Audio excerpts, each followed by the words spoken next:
Good morning, everyone.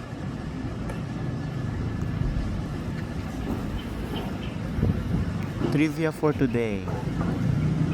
Bakit sunset ang tawag sa paglubog ng araw? Answer. Di ba ang tawag sa pagsikat ng araw ay sunrise? Ibig sabihin ng rise ay tumayo. At ang kasalungat ng tumayo ay umupo.